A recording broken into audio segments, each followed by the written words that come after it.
We see more autonomous vehicles on the roads here in Central Texas.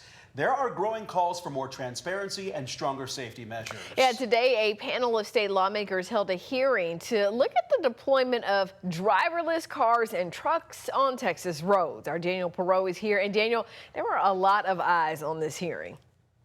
That's right. City leaders from across Texas are paying close attention because cities cannot regulate autonomous vehicles. State law gives that authority strictly to the state. So it's up to state lawmakers to decide if they need to do more to rein in the 16 driverless car or semi-truck companies that are currently operating on Texas roads.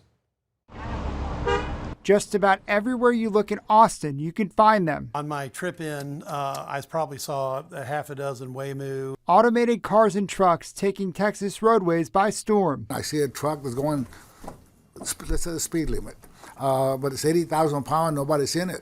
Those things are a major concern to the general public. A new state law went into effect this spring to regulate self-driving vehicles. Senate Bill 2807 requires operators of autonomous vehicles to get a permit from the Texas Department of Motor Vehicles and have a first responder safety plan. The authorization to operate can be amended, suspended, restricted, or revoked if the state feels a company is operating in a dangerous way. Between the end of May and today, state regulators say they've received 42 complaints. There's really no serious complaint.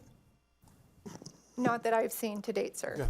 But there have been some hiccups. DPS leaders say this year there have been 16 crashes involving autonomous vehicles. In 12 of those cases, the AV was not at fault. And in 3 out of the 4 cases where the AV was at fault, DPS reports there was a safety driver in the car. When they were in fully autonomous, there was no issues or concerns. Still, there are documented cases of AVs breaking traffic laws, from going around Austin ISD school buses to this viral video of a Waymo blocking an ambulance during the deadly mass shooting on Austin's West 6th Street in March. State lawmakers question Waymo about how their technology performs in emergencies like this. Waymo says an officer was able to move the vehicle in 28 seconds, but that's not good enough. We need to shrink that time down.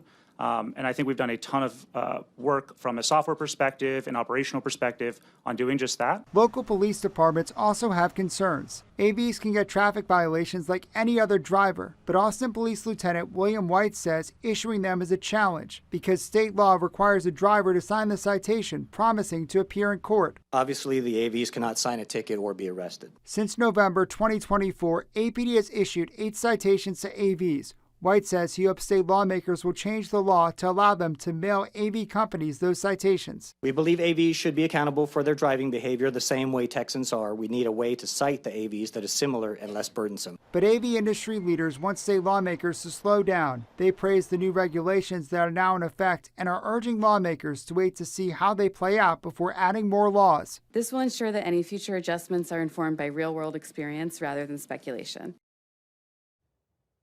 State lawmakers did say that they wanted the state to collect some more data on AV so they can compare how safe they are versus human drivers on the road. So we'll see what legislation they file when the 2027 session starts in January. In the studio, Daniel Perot, KVUE News.